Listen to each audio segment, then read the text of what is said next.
Hello sir. Sir मैं देश का पहला विजुअली चैलेंज प्रेसिडेंट बनना चाहता हूँ। Thank you sir. What is your name, young man? Sir my name is Shrikant बोला। এইটা হচ্ছে কন্টেন্ট, যেটা দেখার পর আপনার মনে হবে যে না কিছু একটা দেখলাম।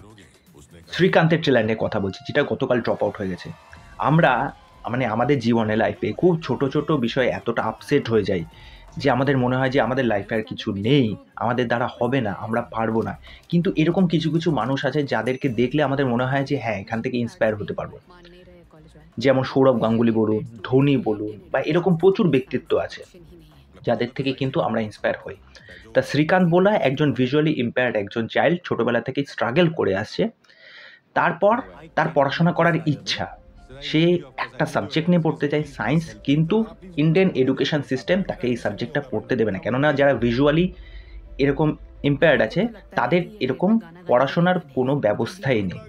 তারপর সে কিভাবে MIT-তে যোগদান করলো, তার নিজের স্টার্ট আপ বিজনেস করলো, অন্যান্য ফরেন বিশ্ববিদ্যালয় থেকে তাকে স্কলারশিপ দিয়ে তাকে ডাকা হলো। এই সমস্ত বিষয়টা কিন্তু এই সিনেমাতে দেখানো হবে।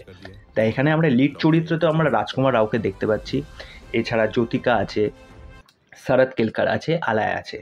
আমি বলবো যে এই ক্যারেক্টারটা যেটা রাজকুমার রাও প্লে করেছে, এটা রাজকুমার রাও তো টেরিফিক একজন অ্যাক্টার। সেই যখন প্রথম থেকে যখন আসে দেখবেন একটা বাচ্চা, ট্রেলারের প্রথমেই যখন বাচ্চাটার সাথে আরেকটা বাচ্চা স্কুলে একটা মারপিটের দৃশ্য দেখানো হচ্ছে, তখন একজন বাবা এসে, মনে হয় ওই ছেলেটার বাবাই এসে ছাড়িয়ে নিয়ে যায়। ছাড়িয়ে নিয়ে যাওয়ার পর যখন জিজ্ঞেস করলেন যে কেন তুই মারপিট করছিলিস, বলছে যখন আমাদের তো ওখান থেকে বলছে পালিয়ে আসতে পারলি না, বলছে না আমরা পালিয়ে আসতে পারবো না, আমাদেরকে ফাইট করতে হবে। আরেকটা জায়গায় একটা দৃশ্যে আপনারা দেখবেন যে রাজকুমার রাও একটা স্টেজের মধ্যে কিছু একটা বক্তৃতা দিচ্ছে, সেই সময় সে যখন কথাটা বলে যে আপনারা যারা এই সমস্ত ভিজুয়ালি চ্যালেঞ্জ মানুষদের দেখে একটু করুণার চোখে দেখেন যে না এর দ্বারা কিছু হবে না, এ কি করতে পারবে, আহা এর দ্বারা হবে না, ভুলেও মনের মধ্যে কিন্তু সেসব চিন্তাভাবনা আনবেন না, তাহলে কিন্তু কোথায় দিয়ে আপনাকে খেয়ে বসবে, আপনি কিন্তু চিন্তাভাবনাও করতে পারবেন না। এবং একদম শেষ পোর্শনে, একদম এন্ডিং পোর্শনে গিয়ে দেখবেন যখন শরৎ কেলকারের সাথে সে যখন গাড়িতে যখন যাতায়াত করছে, দুটো ভিখারি পাশ থেকে আসে, দুটো ভিখারি পাশ থেকে এসে বলছে কিছু টাকা পয়সা দাও। তখন সে বলছে দাঁড়াও আমাকে টাকাটা দাও। সে তখন বলে কি টাকা দেওয়ার প্রয়োজন নেই, আমি ওদেরকে চাকরি দেবো। সে তার লাইফে নিজের জায়গাটা তো অ্যাচিভ করেছে, পাশাপাশি এই সমস্ত ভিজুয়ালি চ্যালেঞ্জ যারা মানুষ আছে তাদেরকেও কিন্তু তার এই কোম্পানিতে কিন্তু চাকরি দিয়েছে।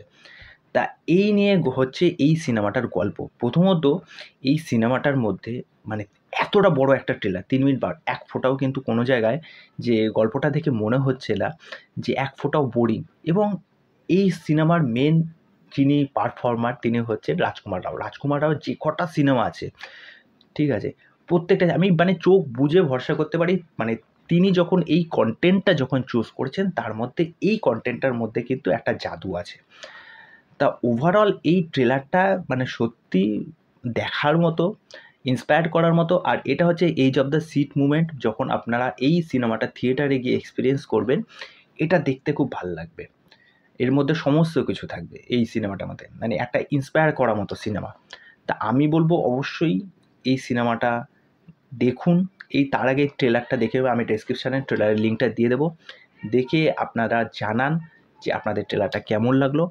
তা অনেক দিন পর এরকম একটা ফ্রেশ কন্টেন্ট আছে। আর দেখবেন যখন কোনো বায়োপিক নিয়ে, কোনো কারোর ব্যক্তিত্ব নিয়ে যখন কোনো সিনেমা হয়, সেই সাধারণত সিনেমার মধ্যে না বেশি একটু সিরিয়াসনেস চলে আসে, কিন্তু এই ক্যারেক্টারটার মধ্যে কিছু কিছু ফান এলিমেন্টস বা কিছু কিছু মজার জিনিস, কিছু কিছু ইন্সপায়ার করার জিনিস, কিছু কিছু ইমোশনাল সাইড, সমস্ত কিছু কিন্তু এই সিনেমাটার মধ্যে থাকতে চলেছে। তা ওভারঅল ট্রেলারটা তো আমার দারুণ লেগেছে, ব্যাপক লেগেছে। তা দেখা যাক এরপর কি আপডেট আসে। তা চলুন আজকের ভিডিও এখানে শেষ করছি, পরবর্তী ভিডিওতে আবার আপনাদের সাথে দেখা হবে। আর চ্যানেলে আমার চ্যানেলটাকে সাবস্ক্রাইব করে দিয়ে এইভাবে আমার সাথে থাকুন, পাশে থাকুন। নমস্কার।